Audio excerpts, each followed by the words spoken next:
Shoutouts to Mr. AniNews. This is not the final cut content. Technically one more, right? Because Core 1 ended today, but as usual, we're going to do the coverage of cut content. The case is Subaru Natsuki's murder. Subaru Natsuki is weird. It's just like Natsuki Subaru, you know? It's like that weeb way of saying it, last name first name anyways. Welcome to the case of Subaru Natsuki's murder.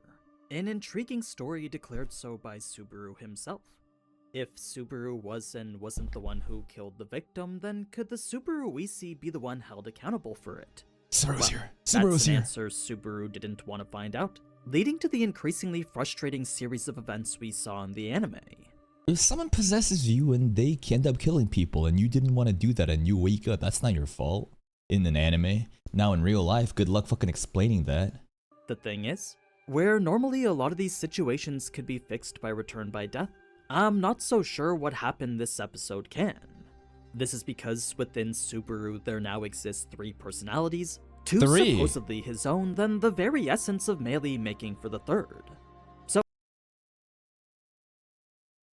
Okay, the emergence into the book was so crazy that bro's become matey.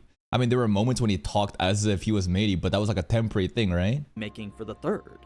So even if Subaru was to die and reset, I don't know if return by death is enough to clear those personalities out. What I do know though is that it's very interesting to see the way all these personalities interact with each other. Especially Meili, who in the novel has quite a few more secrets revealed about her. So, if you're interested in that, the deeper lore behind Subaru's schizophrenia, here's everything the anime left out from this episode. But first, thank you Babao Eagle for the prime. Let's get started. But first, no ad? Episode 76. No ad! Murder is a Habit. Reverse 6-7. Chapters 4 and 5 from volume 23 of the light novel. After seeing Meili's lifeless body right in front of him, Subaru would try everything he could possibly remember from all the TV he'd watched. Why are the stockings ripped, by the way? First it was CPR, then after it was an endless cycle of rescue breathing. Okay. Again and again, he would alternate both in hopes of bringing Meili back. Nah, she gone. Once he realized he couldn't, again, Subaru would vomit everything he'd just eaten for breakfast. Unlike how last time he'd gotten it all over Shala though, this time he was able to just barely avoid Meili. At this point, all Subaru could think was of how all he's done was vomit, but really those were just pointless thoughts intended to mask his heart from the terrible tragedy in front of him. It was before Subaru would notice the writing carved into him that he would first notice the tools which had done it.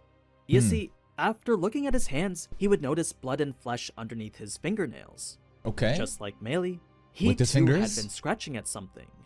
That's when he'd discover his arm, a difficult-to-accept reality that sent Subaru into a frenzy.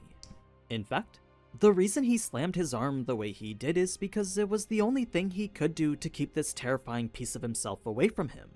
If he was able to cut his arm off here, then he probably would have. So, as Subaru wondered whether this Subaru should have been on the other arm, where it's like, I think it can also infinitely regen, just like his leg, right? Natsuki was the name of an incomprehensible elder god monster. What? Subaru's suspicions of his old self would only be confirmed. From his trust with the others to the secret with Aridina, all that seemed impossible for the Subaru who'd just come out of the convenience store. He's losing it. To him, it was actually more believable that someone was instead posing as him. There was no mistaking that this handwriting did in fact match his own though, so the person who wrote this message was undeniably him. With his own fingers. Or at least a version of him. New Subaru could only assume it was old Subaru taking his body back, leaving new Subaru wondering who he was then. It was a terrible Let's kill everybody and figure out who we are. thing not knowing who was friend and who was foe, and it was even more terrible that he could no longer trust even himself now. New Subaru wasn't gonna let himself be manipulated though, so now he needed to find a way to get out of this. He wasn't sure how trials worked in this world, but considering the proof etched into his arms and the proof pressed into Meili's neck, Subaru knew any jury would find him guilty. Okay. That's why he decided to hide the body, since until he knew a way to protect himself, this was the only thing he could do. That's right. He wasn't gonna convince himself Shall I have him eat it? Was right, but at the very least, he found it necessary. Okay, so far this is pretty standard stuff that we all know. Nothing brand new. It's just more shitting and vomiting and feeling guilty. Thank you, Blah, for the tier 1. Thank you. When Subaru came across Amelia next, Aside from the panic, his first thoughts were of how he was still uncertain she wasn't his killer. She definitely feigned innocence incredibly well, but with her and Beatrice being the only survivors of the last loop, it wasn't impossible that she hadn't killed all the others, collapsed the tower, and lopped his head off. I mean, if you assume Satala possessed Amelia's body and then crashed out in the form of that smoke, maybe he's not too far off. But these scratches, I just feel like it's all done by gluttony. Like, for all he knew, Amelia could have an accomplice. Believing that was more and more. That'd be a crazy twist. Honestly, I feel like what could really surprise us at this moment other than gluttony pulling up, which is something that a lot of people are already locked in onto. What could they do that's just gonna blow my mind? Because honestly, I just feel like the mystery isn't that crazy. There are missing gaps in full fleshed out details of how things are happening, but it does just feel like gluttony is simply possessing the body of the people that they have eaten the memories or name of, and that's pretty much it. More difficult every time Subaru talked to her though, since her genuine compassion opened him up completely. So much so that even after lashing out over her concern for someone who was dead, her literal heartfelt response immediately filled Subaru with shame. Guilt. He had already regretted his outburst without Amelia having to do anything, but Amelia's soothing heartbeat made him feel ridiculous for even suspecting her to begin with. Not only that, this one conversation was enough for Subaru to start questioning all his other suspicions. He started to wonder whether someone was really out there trying to kill him, even going so far as to think perhaps his deaths could have all just been accidents. No way. Perhaps there wasn't anyone bad in the tower to begin with. No way. Perhaps the darkest and ugliest person here was just himself? Subaru. These were the thoughts Subaru filled himself with, leading him to almost tell Amelia about everything. He should have. Maybe it would have gotten into more trouble. I feel like Amelia would have tried to figure out a way to help him. It's really nice how she's there for him, but he feels more guilty because of it. Thank you, cheese and crackers, for the tier 1. Because she had even gone so far as to embrace him with a hug, Subaru now felt zero Appa. Forbidden Appa theory. reason to hide anything. Ram's arrival would unfortunately get in the way of that, and while Amelia did want Subaru to finish what he was saying, Ram's insistence meant he couldn't. Instead, Amelia would just have to remind Subaru to save it for later. Okay. Now, it was when the two arrived at the library that Beatrice would explain that she was here to investigate Subaru's collapse. Not only that, with the way this library was similar to her own forbidden archive, Beatrice felt it useful to analyze it. Okay, Of course, how? all that meant nothing to Subaru up until the book was revealed to be Meili's. She gonna figure out and analyze the library and have it downloaded like Mahoka, like Oni-sama, and figure out how to find the books for everybody? This flipped everything right on its head, since with Subaru only moments away from trusting Amelia, fate unfortunately had other plans. Subaru could now only ask himself a series of whys, questions like why did Meili's book appear so fast and why was it found so easily? That's a good question. It's just, what a coincidence. We kill her, and then it's right here. Obviously, the book is going to get updated by some whatever mechanic Echidna has been built in this library with magic, but it's just like, we could not use this library and find whoever we wanted at will, because that's kind of too broken. But regarding Meili, it was like, boom, right there. Hey. Fun to imagine. Gluttony did it. So the idea is, there's 3 gluttonies. And they're all running around and thinking, oh, go find Meili's book, bro. And we're going to plant it right in the base floor where it's easiest to find so that we can get more schizo Subaru content. And they're like, yeah, let's go find it. That's my headcanon. Thank you, Kagane, for the tier 1. Most importantly, why did it have to happen right when he was about to come clean? Well, Glad he's doing this, bro. They was all planted there to have more cinema. Because like I feel like, again, right now, they realize, well, he got returned by death. Can't really kill him. Let's make him suffer. Let's make him have an absolute worst fucking time of his life. Gaslight him. Make it feel like he killed everybody. You know, right into his own arm, right everywhere else. Natsuki Subaru is here. Natsuki Subaru is that's what they're doing, right? any hope of doing so was now gone, instead replaced with how to handle this new predicament. Interestingly enough, though, as tragic as it was for me. Also, if we go by the logic of gluttony eating people's like name or memory and being able to possess into them, which is I don't think is a very far off theory. I think that what we've seen logically makes sense. Do the white birds could be gluttony too? Do you understand? Like the idea of, okay, I'm gonna eat the memory of this bird. It doesn't really matter. It's just simply so that I can possess that bird now. You know? So like, Pandora bird. Honestly, gluttony bird. If I think about that logic, it kind of makes sense now. Very unlikely. Meili's book to be found, Subaru was determined to see what was inside it. Since his other self was sure to make an appearance, Subaru wanted to see what that person looked like. That smile. So, when Shala suggested reading the book himself, that was the exact escape hatch Subaru was looking for. There was always the risk whatever caused him to lose his memories was still present in the archive, but with Julius having read a book and seeming fine himself, Subaru figured it was okay to chance it.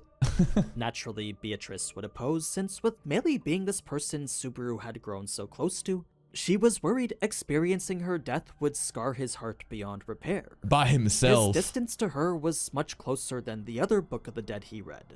Subaru knew he was okay to insist though, since realistically, Meili was only so— Not all lolis are created equal, bro.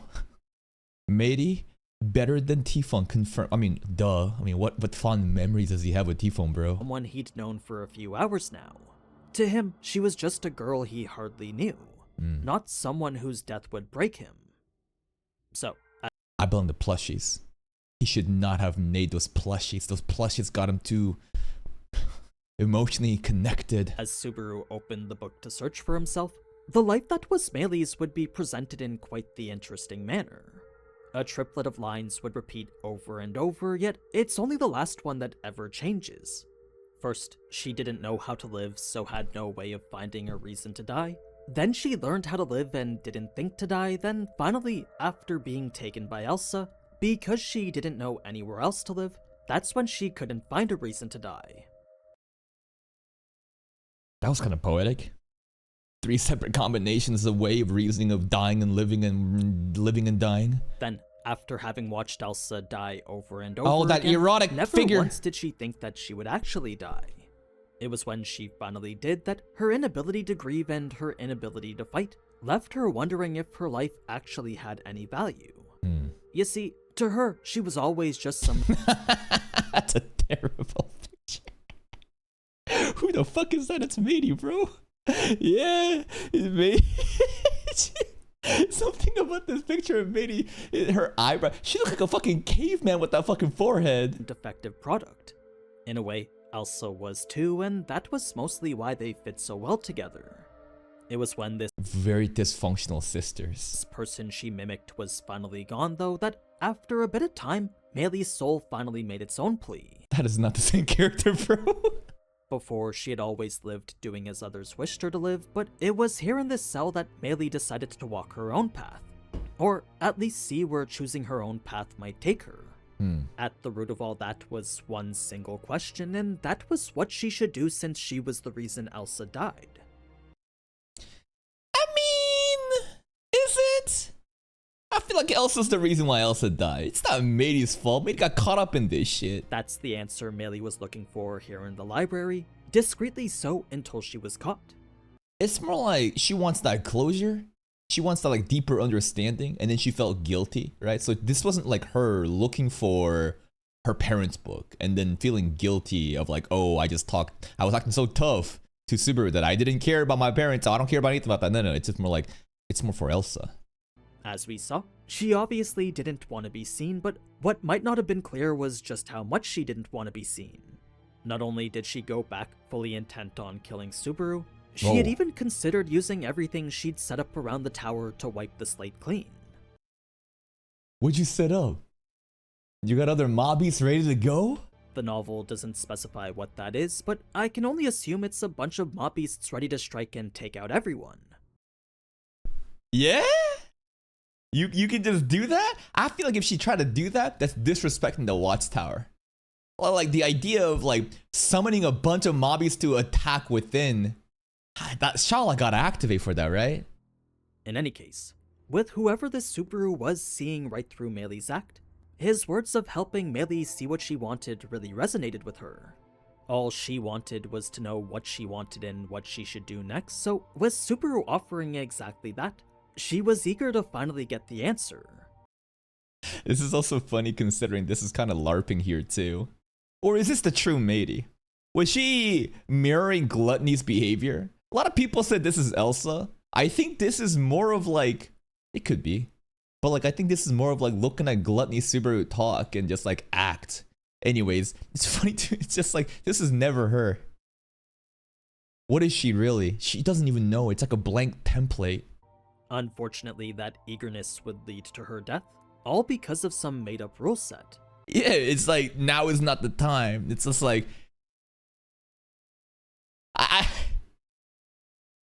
it's because Subaru was there, like his base self.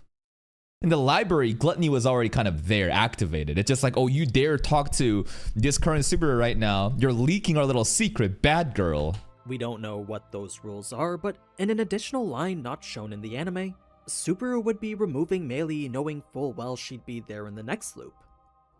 This time you're out on a rule infraction, but I'm looking forward to bigger things from you next time. That's honestly pretty hype. Gluttony has a lot of expectations. Meili has a big role to play in the next loops. Whoever this Subaru was. Also, this... Man, I remember Nagatsuki Tape, the author, tweeting about, you know, Meili's involvement and role in this arc after they got to the Watchtower. I think this was like episode 3 or 4. And bro was like, yep, that's it. Meili's purpose is done. She just chilled in the tower. And I'm like, really? Just because you specifically said that, I think there's something more to this. Turned out he's fucking trolling. They were very excited to let Meili know how high their expectations were for her next time. Of course, Meili didn't understand. Bro's talking like Roswell. That was actually so hyped too. Whenever like somebody knows a return by death and says, Natsuki Subaru, try not to mess up next time. Any of what Subaru was saying, but what she did know was that she was being killed. Her last thoughts questioned whether her life had meaning or not, followed by the rage she felt knowing Subaru was killing her. What gives meaning to life? You do. It's a subjective thing. I feel like it's within.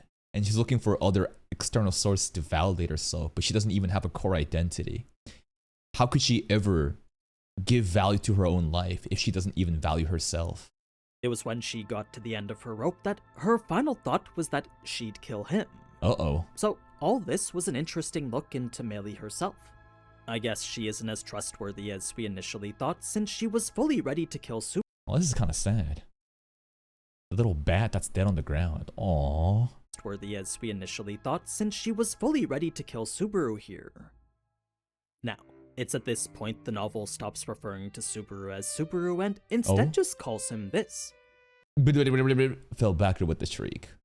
Why? That's because Subaru's memories were so mixed with Meili's that until those memories leaked out, he would continue to be this amalgamation of both. Okay. Even his manner of speech was this weird combination of both his and Meili's. The pronoun swapped. It was a reverse Nanase moment from Classroom of the Elite. The novel then portrays Subaru's mind as this incoherent mess, a blurred line of names all melted together, unsure how to interact with each other. The fuck? He's going crazy. Name dad. Where's mom?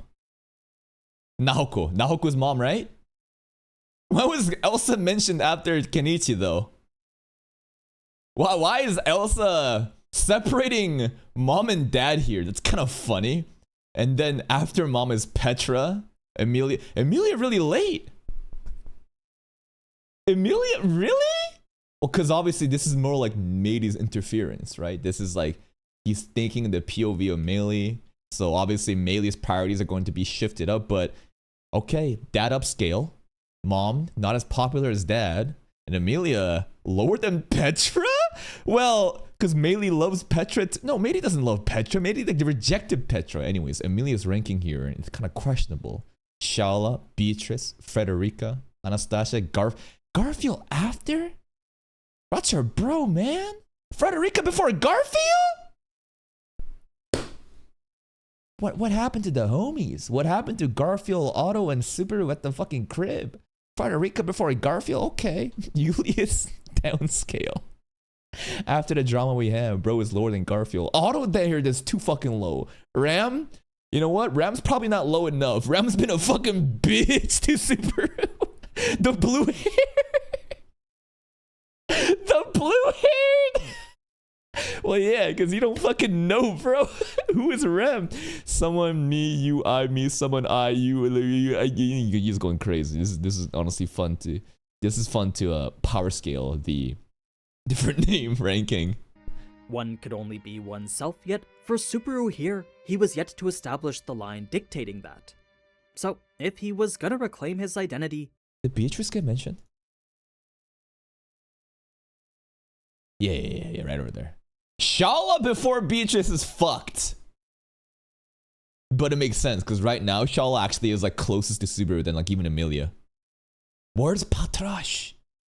Where is Patrash, bro? ...his mind as this incoherent mess. A blurred line of names all melted together. You don't think the order really matters? Well, I don't care about your opinion. All you do is just fucking backseat and fucking challenge every little thing that I just say as a rhetorical question to make content. Can you shut the fuck up and just chill out? Unsure how to interact with each other. One could only be oneself, yet for Subaru here, he was yet to establish the line dictating that. So, if he was gonna reclaim his identity, he first needed to extract it from the blend that it was stuck in. What that meant is that all the right memories, impressions, and feelings needed to be plucked out.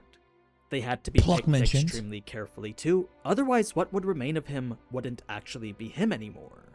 Unfortunately, Subaru wasn't sure what was even his anymore, so what awoke after the book was yet another version of himself.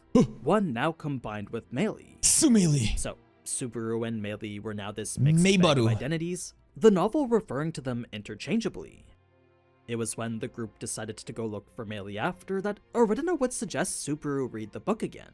If he missed who killed Meili the first time, then all he needed to do was make it to the end the second time. Yeah, do it again, bro. Do it again. That would have been fun to actually see it up because it's like, he knows. He doesn't want to acknowledge it though. It's fucking scary. It's fucking well. And I was like, do it again. You don't know what happened? Do it again. And it's just like the guilt and like builds up, and now he's caught up in a tangle of lies.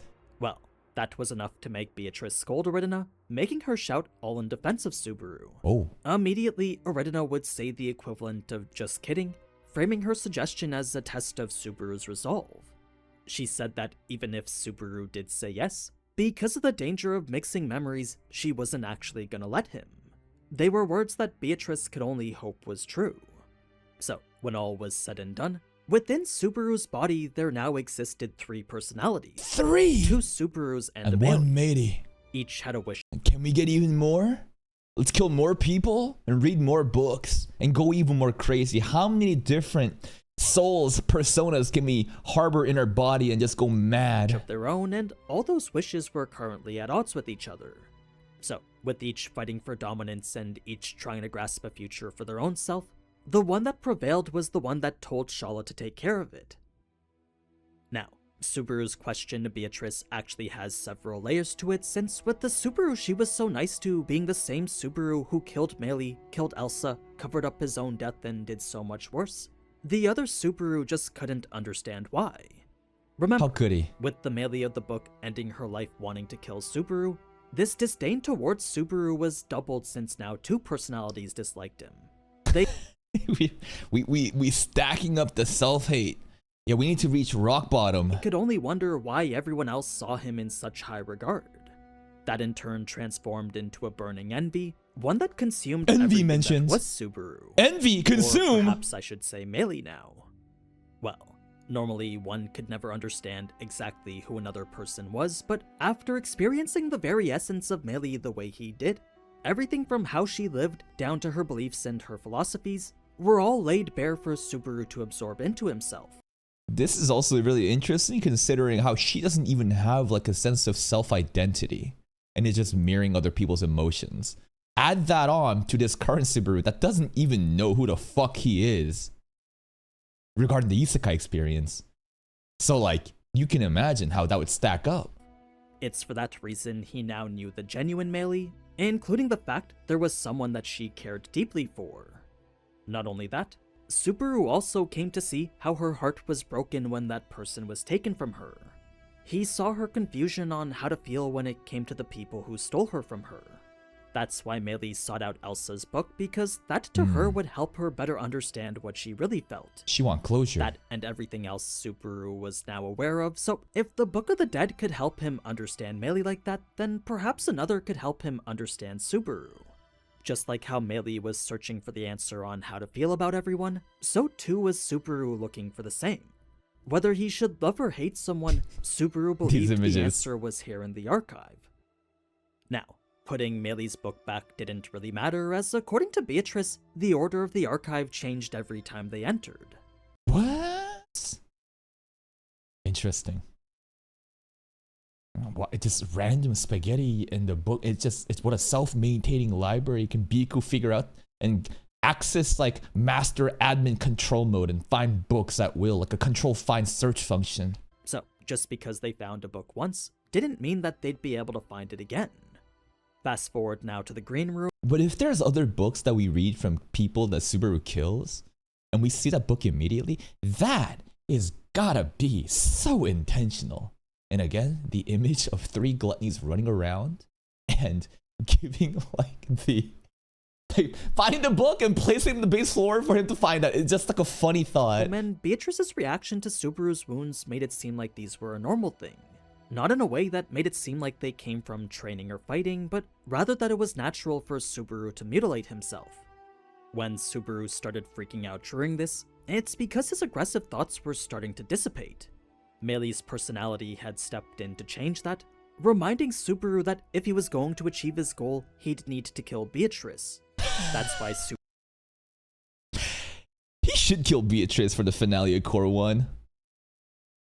Listen, if he doesn't kill anyone in today's episode, I'm gonna be disappointed.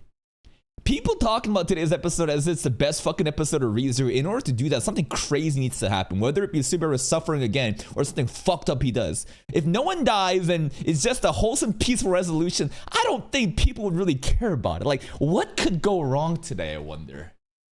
How many people would die? Multiple deaths, bro. Subaru said no, since for a moment, his more reasonable self was rejecting the negative feedback loop he'd been slipping into. He was even ready to confess should Meili's body be found, but Nah, I think Shala ate that shit. Fortunately for him, it never was. Yep. It was later when Aridina casually dropped the news that time was of the essence that she would also follow it up with a statement surprisingly relatable. While yes, just existing as Anastasia was in fact killing her, there was also the revolting feeling of residing within a container not meant to fit her. To Aridina, she felt like she was just borrowing someone's appearance, and the longer she did, the worse it felt. Well, in a way, that's exactly what Subaru was going through, so with the contents of his body not matching the container they were currently residing in, Aridina's words really resonated with him. Relating? It was after deciding to continue conquering the tower that only Amelia would commit herself to searching for Meili still. That to her was what was most important, so that was what she was going to do. We might need to kill her next, guys. It was after Subaru's bold lie telling the group that this is what Meili— Hey, what happened when Amelia dies in season 1? Obviously, Puck crashes out, but... And then there's that one time in the library where Subaru, like, rushes in and then, like, he tries to tell and then return by death restriction and then, like, Sato, like, kills Amelia, right? Yeah, and the Biku, like, throws us out. And then Puckar, yeah. Wonder what would happen. He was going to do. It was detention time! Has he already seen ReZero? Classic. You commented it twice. The account name has a Luffy profile picture and the name starts with ITZ. It's like a clan name for like gamer shit. When I think about the stereotypes of people that would have that kind of like clan IG, like it's Timmy, it's whatever, and like a battle shonen profile picture. Yeah, it makes sense. You will be put in detention. Next up, okay. After Subaru's bold lie telling the group that this is what Meili would have wanted, that as a quick aside, that's when the novel would explain the murder is a habit quote. Title drop. The famous detective in question was Hercule Poirot, and the essence of it was pretty much as Subaru said. Hercule. The moment someone considers murdering someone who need not be killed, already they've made too grave of a mistake. Yeah. Even if the first time they killed wasn't because they wanted to, and even if they despised the very act of killing, because it was a solution that they're now considering again. Yeah. Murder was now a habit. Again, a very human thing. You don't want to do something, you did it. Well, I already did it. And now part of your, the darkness in your heart's like, why don't I do it again? I've already done it, right? Why not? A habit that becomes harder and harder to shake the more times it happens. Uh-oh. This, I think, is a good place to end since what happens next leads into the next chapter. For now, I hope you enjoyed learning more about this one, and if you did, be sure to leave a like and comment. Absolutely. Don't forget to subscribe with notifications on too, since that's the best way to know when my videos are out. Thank you, Mr. AniNews, for the coverage of this episode. Nothing too crazy, other than, here's a link to his video. Go give it a like and check out his other content. I didn't realize how significant Subaru's immersion to Meidi was. I noticed that, obviously he shook because he was immersed and he felt what she went through. But it's just her pulling up, I just kind of related to Garfield Elsa moment. It's just in his head, schizo, trauma problems. But bro pretty much is Meidi Baru. Meiru. Desu Meidi. Is there a name for Doth? I don't know. Anyways, please go check out his content and I'll see you in the actual reaction. Bye-bye.